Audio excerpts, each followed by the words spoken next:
Cool. So thanks for coming on, Drew. For people who have not had the pleasure to meet you yet, tell us a little bit about who you are and what you. I'm Andrew Diadato. I run a bowling insurance program with my father, Daryl Diadato. I'm sure that name is probably familiar to a lot of people out there.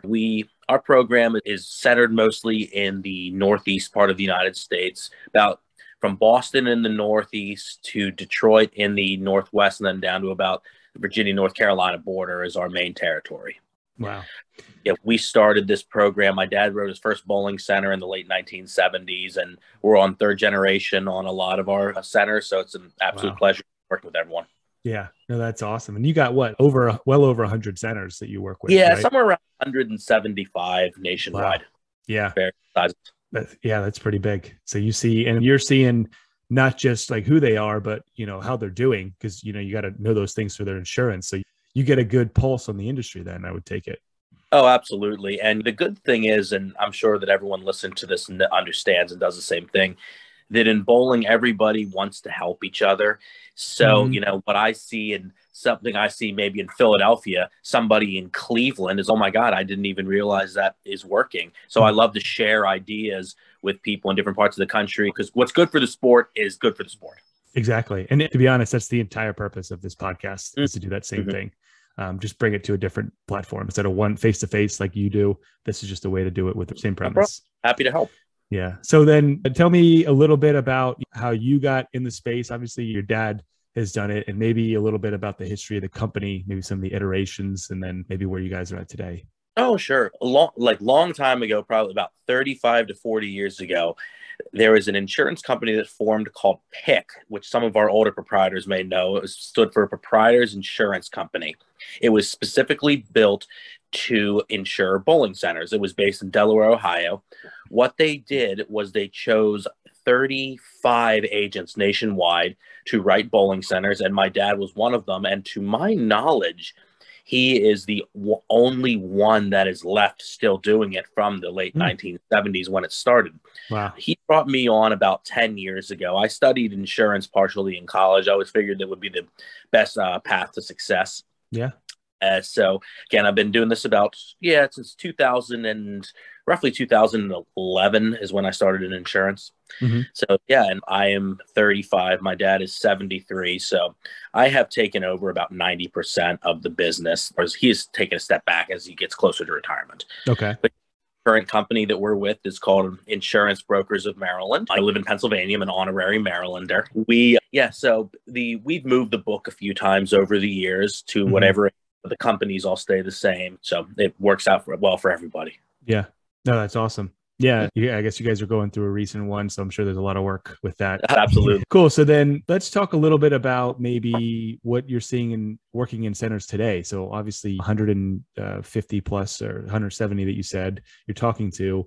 What are some of the top things that stick out to you to say, hey, this is really working well or jiving well in these? As far as just what they're doing for their best kind of revenues? Exactly. Yep. Okay. I would say right now, there's in the past, a lot of proprietors, including very successful proprietors, didn't realize the value of having good food and beverage service. It was amazing. You go into centers that are doing 7 figures plus in revenue, but yet they still only had snack bar food. They were slinging hot dogs, and you're leaving so much money on the table. And I'm very glad to see a lot of centers are now transitioning to, hey, just because we're a bowling center doesn't mean we can't have good food, because people are going to eat no matter what. Yeah. So if you present them with good options, it's going to work. And I'm seeing that all over the country, and that makes me happy because it's money coming in that someone is going to spend anyway. Exactly. Yeah. 2 of the guys that I talked to on the podcast, Kevin and Brian, both within 2 to 3 years doubled their revenue just by getting their food game on par. Oh, I have no doubt about it. Yeah. Doubled their revenue in 2-3 years. Fantastic. So like you said, the demand is there. People are already there. Might as well give them something better than a snack. Bowling has become, people generally, now with some centers exceptions, obviously, it's become more than just a bowling center. People want multiple avenues of entertainment, be it food and bev, be it a family entertainment outside of bowling. As many people listening to this regretfully say, league bowling is dying off in most parts of the country. Yeah. It's And so people have to evolve or they're going to get left behind. And I'm sure that's Right. something you talk about as well. Yeah, exactly. And then not even just the league bowling, but the traditional league bowling, because Midway or some of these other guys, they do a casual league, and those are they do really well with those. But it isn't the old school playing for money kind of league. It's playing for social interaction kind of league. And you're exactly right. So less than 50% of leagues are actually sanctioned these days. So even you have your normal 32, 36 week leagues, but they're not sanctioned. Plus you have social leagues. Like someone like me, again, 35, I don't have time, nor can I guarantee that I'm going to dedicate an entire season to something like that. But a social league where I could come in and sub on a Wednesday night, that's what a lot of people in my generation, and same with you, Forrest, that's what, and we're going to be there, we're going to be drinking, we're going to be eating. So it's not about a prize fund. People aren't caring about averages so much, not tracking handicaps, but they just want to go have fun. Exactly. Yeah. No, and I totally agree. We're seeing that big transition. And I mean, you have another unique perspective because you do work with traditional FECs too. So you're seeing that crossroads where everyone's starting to move towards that model where how do you provide something that mom and dad and the kids can all have fun with, or a group of friends in their early 20s? What can you do to appeal to those kids?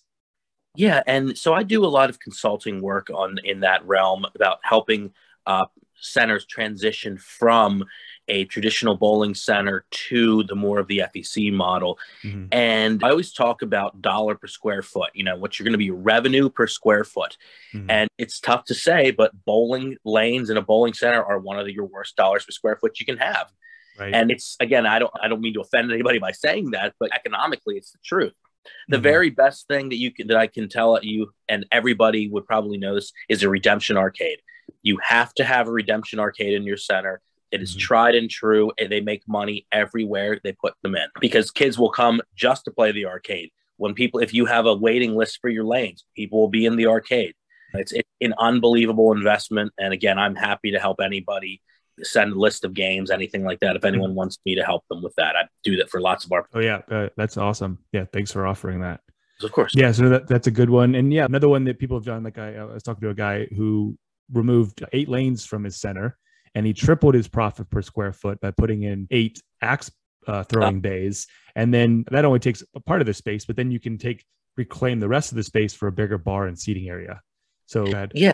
Oh, sorry. I was saying axe throwing, and I will be the first one to admit, I did not think axe throwing would have the staying power that it does, but it has proved me wrong. The centers that I have that have put it in have made plenty of money on it. And we all know if someone's throwing an axe in their right hand, they have a drink in their left hand. Exactly. So the Bev and the axe are proportionally just going up together. Yeah. Yeah. No, it works well because even just from a pricing structure, bowling, you pay a flat rate for a group of people, whereas axe throwing, you pay per person and you can charge a similar amount. So you're 3Xing just from that. And then you reclaim that space back for food and beverage, people to hang out and watch the other people do it.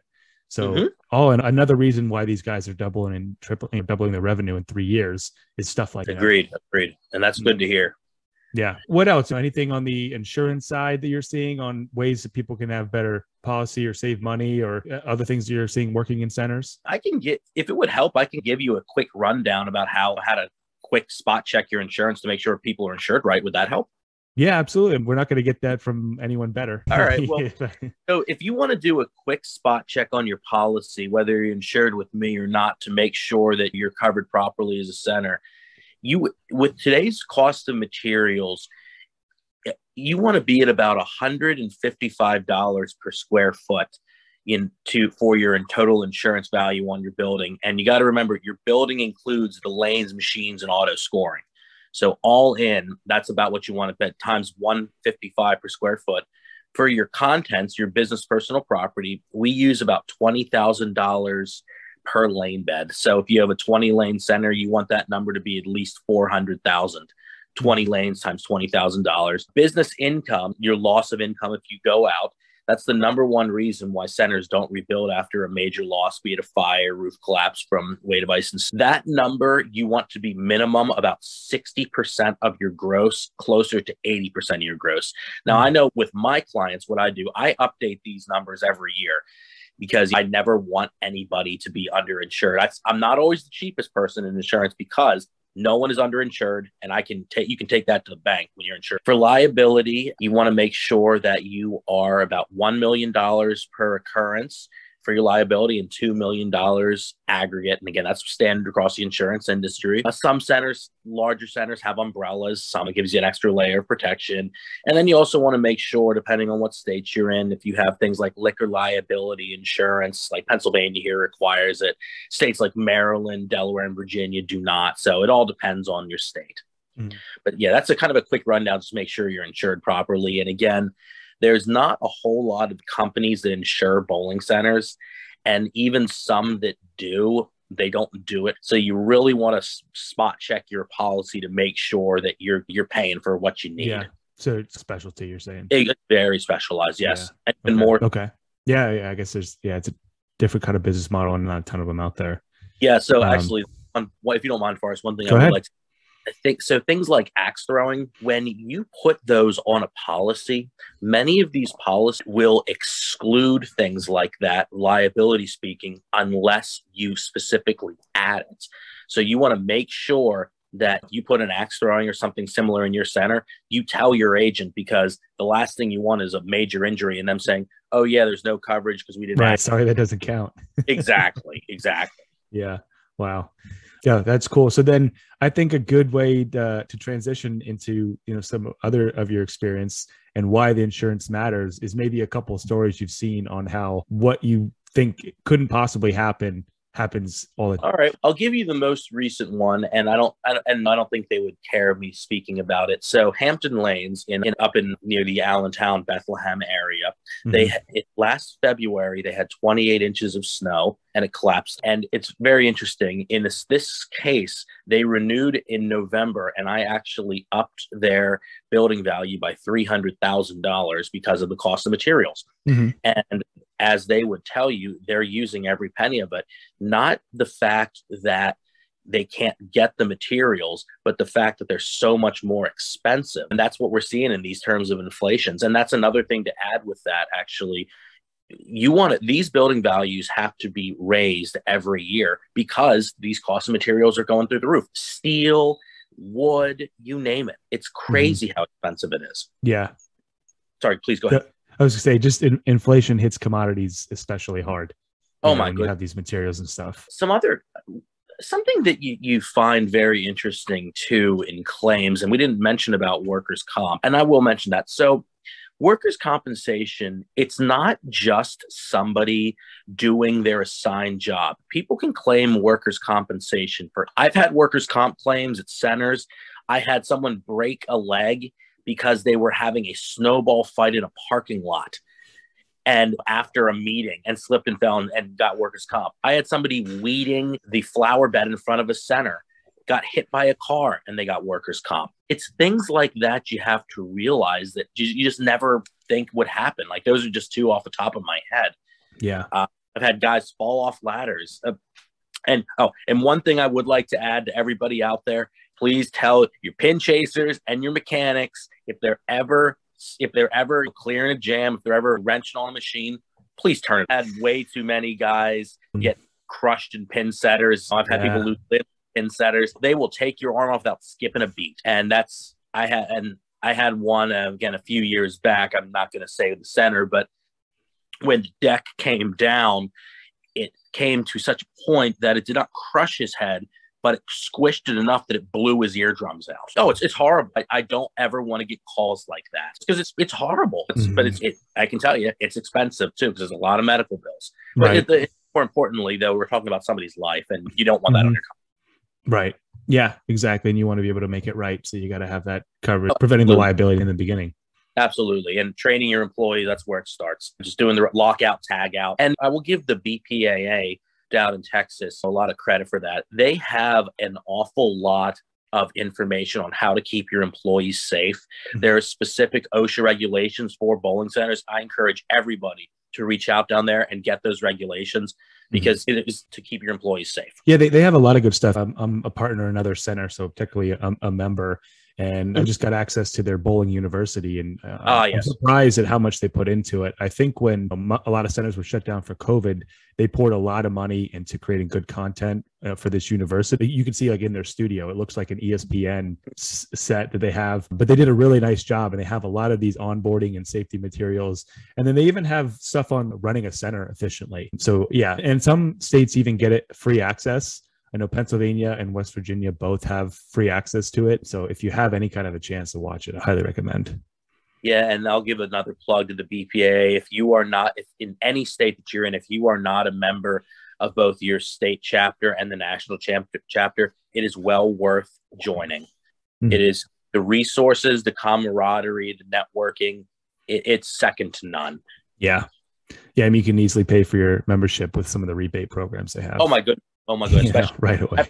Pepsi rebate as well. And Cisco. Yeah. Easy. Yeah. So yeah, we covered those. I want to finish with the future one, but a couple questions I had is, what do you think the biggest challenge you're seeing is for proprietors today? If you had to pick one challenge, that obstacle. Economically speaking? Yeah, or just for running their center. It could be economic or operational. What do you just see as the biggest challenge right now? I'll give you a two-part answer. Operational is absolutely trying to get employees in the door right now. And everybody knows any service industry and I'm still not sure where these people are getting money, for not working, but clearly they are. And so every center, whether they want to or not, is being run lean. Like here in Pennsylvania, the bartender, waiter, waitress wage is $2.83 an hour. You cannot get anyone in the door if you're paying $2.83 an hour anymore to bartend. Right. Because down the street, they're going to be giving them the real minimum wage. You're dealing, in Eastern Pennsylvania, New Jersey, you're dealing with Wawa. Western Pennsylvania and Ohio, you're dealing with Sheetz.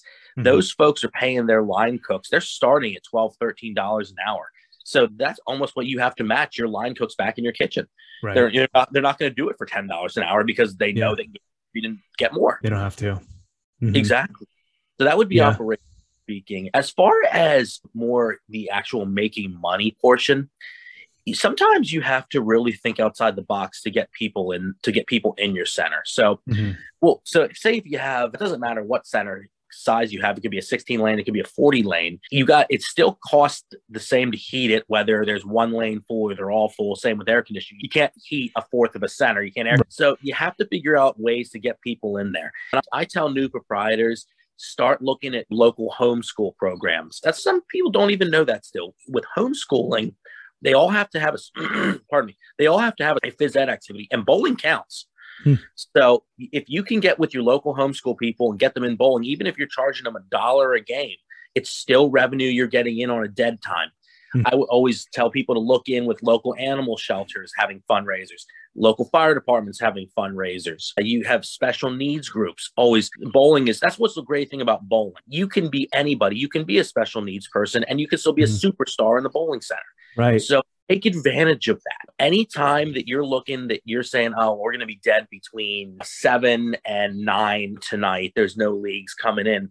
Do something. What's better than even if it's cheaper, you're charging a cheaper rate, get somebody in there. Right. Yeah, because your costs are fixed either way. Exactly. Yeah. And the fixed costs, what I was saying, are the same. Yeah. Yeah, and there's a lot of stuff you can do, like you said, if you think outside of the box. One of the centers we work with sees a drastically lower dip in summer revenue because they do a lot with like school programs and Boy Scouts and daycare and summer camp and all these guys where they have this package and kids talk, they have fun, they're going to tell their parents, and then the word spreads and they have people come in every day during the summer, and that really helps them out. That's fantastic. Now, during COVID, that took a hit. Of course. Because a lot of these daycares and summer camps had to stay on site. They weren't allowed to take a quote unquote field to a bowling center. Yeah. But that's over now. And if one person has fun there, you tell their parents, suddenly they're having a birthday party there. Right. Exactly. Yeah. They want to go back, Exactly. Yeah. So it builds upon itself. Yeah, exactly. And I guess that would kind of transition well to the next question I had is, if you could give one piece of advice to a center on just running a successful center, what would it be? I have learned more about the bowling industry from proprietors than I could ever learn in a book. My one piece of advice would be, listen to everybody. Even the smallest 6-lane center sometimes has great ideas. I've seen centers in the middle of nowhere that say, wow, what a great, just like they have something on their menu even that's, wow, I never even thought of that. So I always like to share that information and say, this is something you should try. And everybody is in it for the success of the sport. So so listen to anybody. Don't be afraid to change. Don't be stuck in your ways. And that's a kind of a life lesson as well. Transcends. Yeah. Yeah. No, that's a great piece of advice. And just to show the fact that you're onto something is that I've heard a couple people say something similar to that. You're on that is that, hey, there's a lot of ideas out there. Go out and see other people and learn from others. Yeah, actually, that's a wonderful piece of advice, Forrest. Go out and visit other centers and not just your ones in your area. Drive 2-3 hours and visit centers. Because you might become an early adopter in your area of something that someone is doing 3 hours away, and it might just take off. That's something that I do, that I know that you do. I love to introduce proprietors to other proprietors because everybody has something they can learn from someone. Exactly. Yep. There's always something. Yeah. Absolutely. Cool. Thank you for that. So then, that just brings us back to the last one. Is where do you see the industry going in the next 3-5 years? We're seeing this big transition from in a gradual thing, over the last 20 years, going away from the traditional league houses to more of the FEC style. Do you see an iteration beyond that, or just more people moving that direction? What's your take on like the next 3-5 years and beyond? It's the FEC model is still going to be what is going to be coming. I think we're not at a point yet that it's evolve or die out. We're not at that point yet because there still are some traditional league centers that do quite well. However, survival of the fittest, I think, is coming within probably the next 10 to 20 years in this model. And even traditional league centers are starting to put in things like arcades. They're starting to upgrade the snack bar to make it a restaurant. So innovation, you got to keep innovating. You can't live in a bowling center like you think it was 1975 because those days are not coming back anymore. My dad has always told me the stories about some centers running triple shifts, 24/7 centers in in mills, stuff like that. But these mills are gone and I don't think they're going to be rebuilt. So you got the money when people are there. And I hate to say, you and me we're talking on a Zoom meeting. You're fighting the phone. You're fighting kids looking down at their phone. TikTok. Yeah, no, that's a good point. And it ties in well because it's not just like that those times are gone. It's like that customer base is shrinking because there's no new 60-year-olds being born today. So it's a shrinking generation. You're exactly. And again, not to make light of it, league bowling is quite literally dying out. Right. Because it's sad to me how many centers don't even have junior leagues, and not for the lack of trying. They can't get interest. And if you can't get interest in a pure junior league, you have to get kids in somehow. And that's the FEC model in my humble opinion. Right. Yeah, exactly. And you bring the family in. There's some great stories of people who just come in because everybody can find something to do there. If you get the restaurant model, dad gets to drink a beer, the kids are playing the video games, and mom can hang out with friends, or there's something for everybody at that point. Exactly. And bowling is it's a social atmosphere being in a bowling center. And that's not going to change. It's a fun place to be. Yeah, exactly. That's all I have for today, Drew. If people want to contact you, what's the best way to get in touch with you? If they want to ask you, for some of the consulting or your ideas on insurance, or just do a quick run through. Oh, just email me or call me. Okay. I guess what would be the easiest thing? Just do you want me to say my? Yeah, say it out. Yeah. Right, yes. Myself. For those of me, I live and die by my cell phone. I'm on the road constantly. It's 717-350-1126. Okay. And my email is andrew.diadato@IBMofMD.com. Perfect. Okay.